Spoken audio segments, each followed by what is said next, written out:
Buenas tardes. Viendo que este proceso está presupuestado para 10 años, hay situaciones o hechos que no podríamos determinar en este momento. No sé, se me ocurre como una nueva ola invernal o firma de tratados de libre comercio o algo así. Se presupuestó o se tuvo un escenario en el cual se intentarán determinar esas situaciones para el acompañamiento que se le va a realizar al campesino. Disculpe, no entendí la última parte de su pregunta. Se presupuestó una situación como estas para el acompañamiento que se le va a realizar al campesino, porque la historia nos viene enseñando que no tomamos medidas preventivas sino reactivas, o sea, cuando suceden los hechos es que miramos a ver cómo lo vamos a solucionar. Sí, en eso hay dos elementos. Si usted lee con detenimiento la ley, allí se crean unos mecanismos de carácter jurídico y de medidas reparativas integrales, en donde no solo se le entrega el predio, sino que además se le entregan proyectos productivos y debe llegarle el Estado para evitar que se repitan los hechos, que es uno de los elementos fundamentales de la reparación, evitar la repetición. La ley contiene varias normas para evitar la repetición. En lo que usted señala, desde luego que pueden presentarse nuevos fenómenos, y si ya está restituido, estará dentro del universo de las personas que pudieran resultar damnificadas por otras emergencias y estarán dentro de los mecanismos reparativos para esos casos específicos.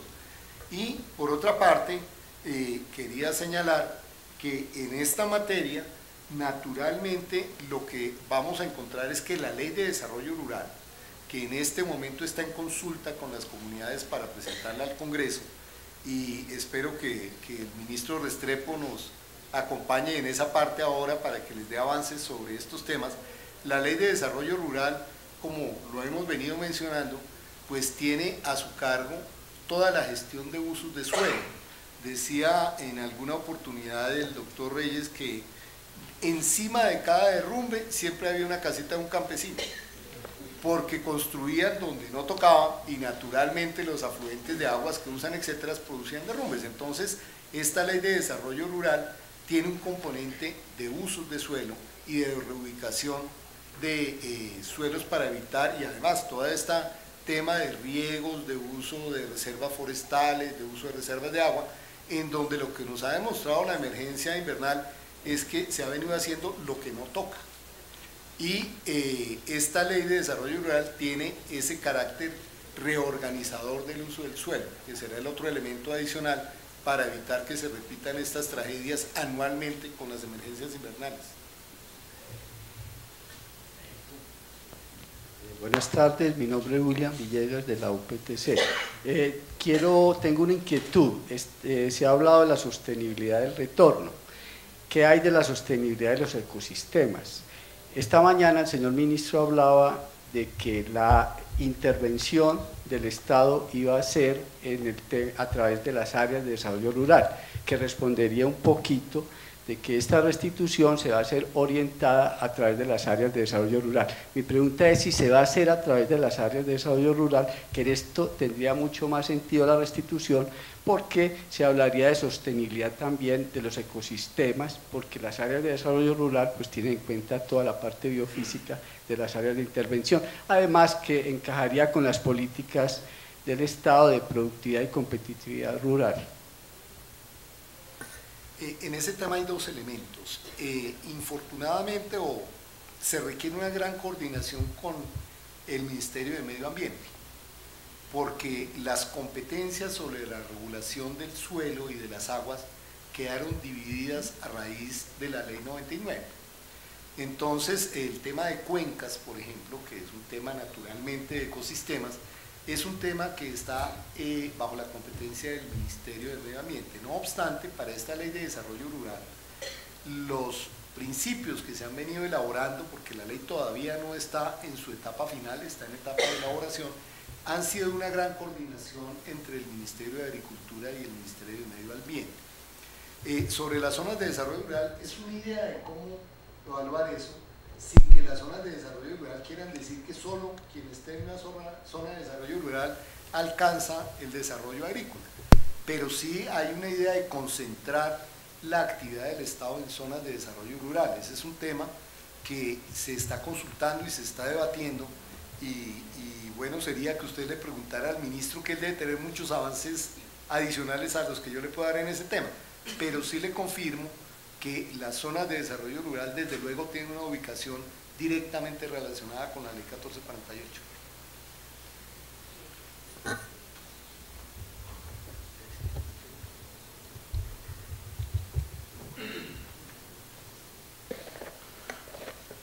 Una cosa importante en esta materia es, la Superintendencia de Notaría y Registro tiene la opción de poner a tono el notario y el registro, pero nosotros dependemos también de otras instituciones muy importantes, Instituto Geográfico Agustín Codazzi, los entes territoriales, etcétera, etcétera.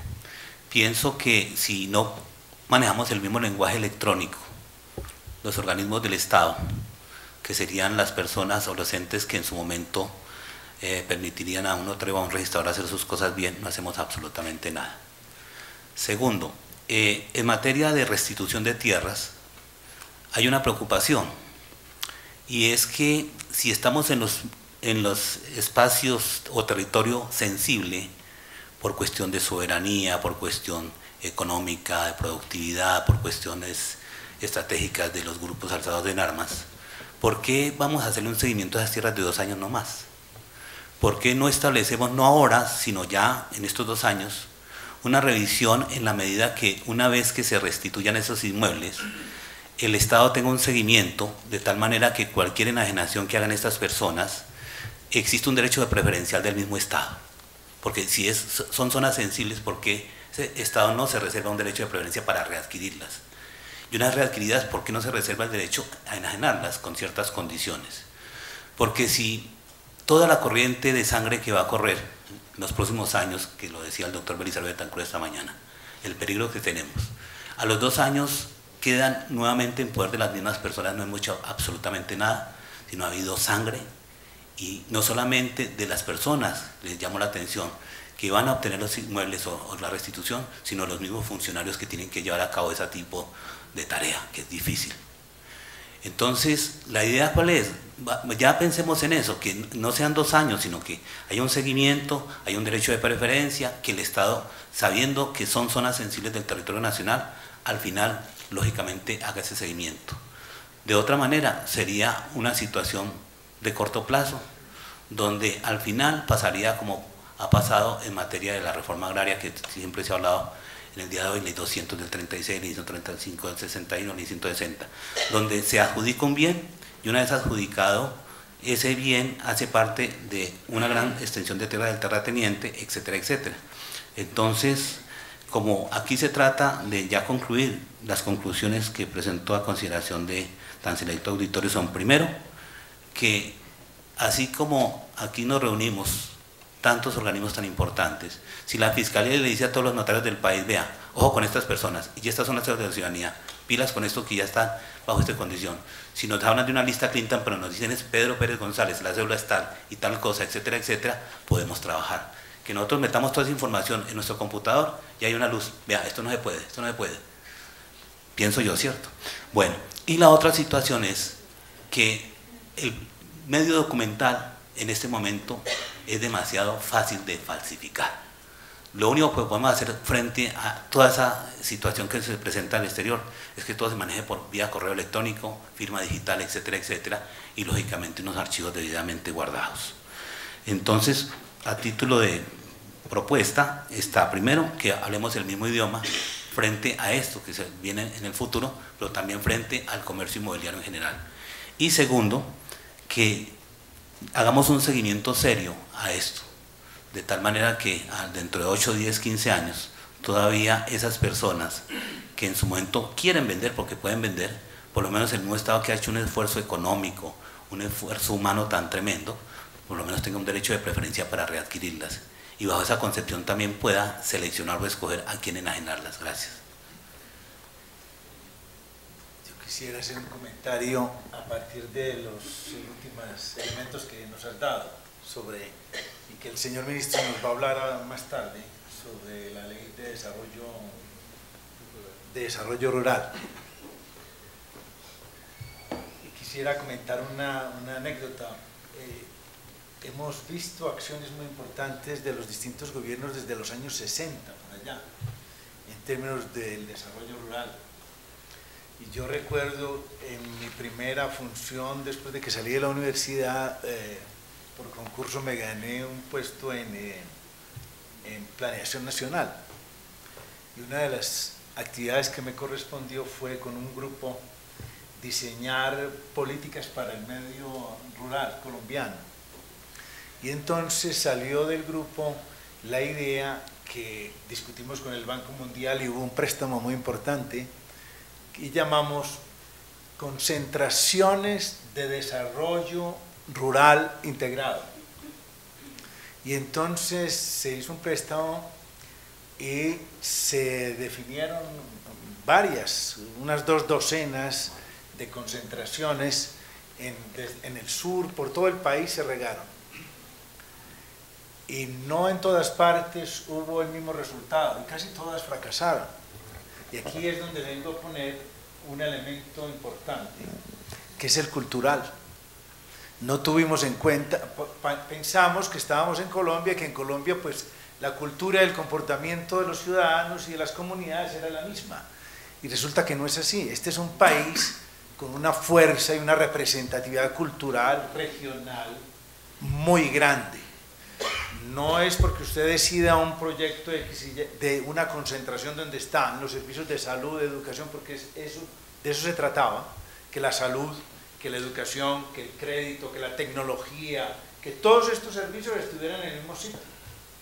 Y eso no funciona, no funcionó, y creo que no funciona hoy tampoco.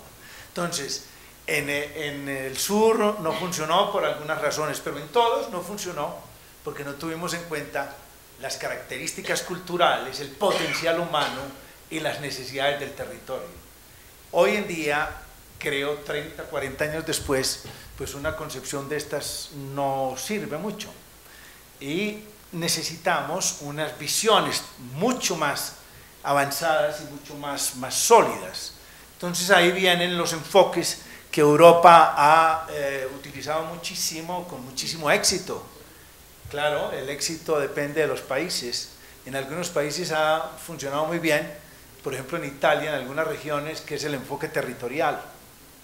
Y ese enfoque territorial ha dado muchos ejemplos en diferentes continentes. Hoy aquí en Colombia también se habla de ese enfoque territorial integrado, pero ese enfoque territorial tiene en cuenta una variedad de dimensiones muy importantes, entre ellas la cultural, obviamente, la política, etcétera, y tiene en consideración los potenciales institucionales de diferentes órdenes que se alimentan entre ellos, digámoslo así, y protegen el territorio. Y no estás vinculado a un solo proyecto, una sola vivienda, digámoslo así, un solo edificio desde el cual esperamos hacer todos los milagros. Esos milagros no vienen por los edificios ni por la infraestructura, es la gente la que hace el milagro. Entonces es apostarle a la gente en el medio rural. Máxime aquí en Colombia, pues que el 75% de los municipios, de los 1000 y tantos que son rurales, considerados rurales, y una población una población rural muy importante. O sea que quería traer ese elemento porque se han hecho diferentes intentos y pienso que la estrategia del Ministerio es muy acertada e innovadora porque hay que ir hacia eso, pero teniendo en cuenta obviamente las regiones, la vulnerabilidad de las regiones, obviamente, vulnerabilidad que habla, como se acaba de mencionar aquí, de la parte de desastres naturales, de la parte ambiental, vulnerabilidad que viene por la parte de violencia, de asentamientos de grupos, etcétera, ¿no? Vulnerabilidad por todo este tema de las tierras, pero también hay algunos territorios en donde hay un enfoque de desarrollo territorial mucho más fuerte, donde hay empresas hasta multinacionales trabajando durísimo, agroindustria, etcétera, que también habría que tener en cuenta, porque si la conclusión en estudios de futuro, que deberían ser también sólidos, digamos hacia el 2050, nos muestran que el cambio climático nos va a seguir destruyendo toda la parte de los Andes, en donde está asentada la mayor parte de la población, de la cual depende más del 80% de la producción económica del país, en donde hacer un kilómetro de carretera vale 7, 8 o 10 veces más que hacerla en los llanos, etc., este país está llamado a desplazarse hacia otros sectores. Pero si estamos dejando que esas partes donde debería ir el país y donde debería ir la población en los próximos 3, 4 o 5 décadas, cuando Colombia ya tenga 70, 80 millones de personas, que no es en los Andes, es en otra región, habría que plantear desde ya en ese desarrollo rural, digamos, las estrategias que permitan guardar esos colchones o tener esos colchones o espacios para que en 4 o 5 o 6 décadas la población y esos millones nuevos de personas que requieren de infraestructura se vayan yendo hacia regiones donde es mucho más económico hacer la infraestructura, menos vulnerable también desde el punto de vista ambiental y desde muchos otros puntos de vista. Perdón, ese era un comentario general en la mesa, y dándole un saludo al señor ministro que llega en este momento.